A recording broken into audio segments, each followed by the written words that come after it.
আজ সকালে ঘুম থেকে উঠেই আমি আমার রুমটাকে পরিষ্কার করে নিয়েছিলাম, কারণ এটা আমার সবথেকে ফেভারিট কাজ।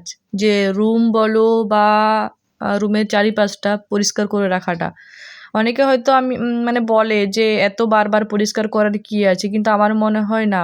রুম বলো বা চারদিকটা বলো পরিষ্কার পরিচ্ছন্ন রাখলে নিজের মনটাও ভালো লাগে যে হ্যাঁ, সব দিকটা পুরো পরিষ্কার পরিচ্ছন্ন রয়েছে। আর এই যে সকালবেলা একটুখানি মুখ ধুয়ে নিচ্ছিলাম, আর সকালের এই মৃদু বাতাসটা আমার এত সুন্দর লাগে।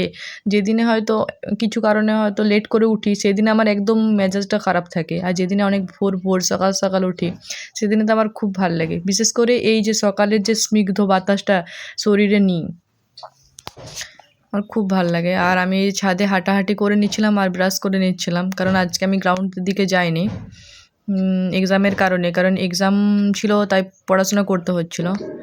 তারপরে তো আমার ডেইলি কাজ মেডিটেশন করলে তো আরও বেশি ভালো লাগে, কারণ মেডিটেশন করার পরে নিজেকে অনেক শান্ত মনে হয়। তো তোমরাও করবে, দেখবে যারা বিভিন্ন কাজের সাথে আছো বা পড়াশোনা করছো, নিজেকে অনেক মানে ডিপ্রেস মনে হয়, তো তোমরা প্রত্যেক দিনই সকাল হোক বিকাল হোক, যখন তোমার সারাদিনের মধ্যে যখন তোমার টাইম হবে, তখন তুমি 10 থেকে 15 মিনিট মেডিটেশন করে নিবে।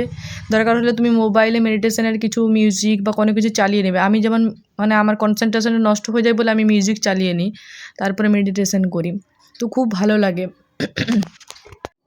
আর একটা জিনিস দেখবে, আমাদের যে জিনিসটা খেতে বেশি ভালো লাগে, সেই জিনিসটা দেখবে আমাদের স্বাস্থ্যের পক্ষে খুবই খারাপ।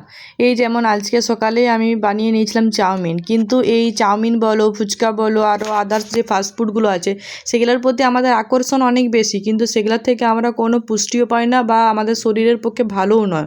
কিন্তু তবুও আমরা দেখবে ওই জিনিসগুলোর প্রতি বেশি আকৃষ্ট হয়ে যাই। বিশেষ করে আমি আমার ক্ষেত্রে দেখেছি, অন্যদের হয়তো জানি না কী করে। আমার যেগুলো ভালো জিনিস, ফল বলো বা ছোলা বা যেগুলো থেকে আমি আমার নিজের এনার্জি পাবো বা ভালো হবে আমার শরীরের পক্ষে, সেই জিনিসগুলো আমার একদম খেতে ইচ্ছা করে না। কিন্তু এই সব জিনিস যখন বলো, দিন রাত সকাল বিকেল যখন বলো, তখনই আমার মনে হয় যে খুব ভালো।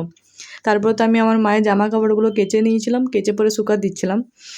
তো আমার এই ছোট্ট বোনপো বোনঝিগুলো দুজন, এরা যমজ, তো ওরা এসেছিলো, দিয়ে ওখানে একটা মানে টিকটিকি মারা গেছে, দিয়ে ওরা দুজনই ওইটা নিয়ে ভেলকি করছিল।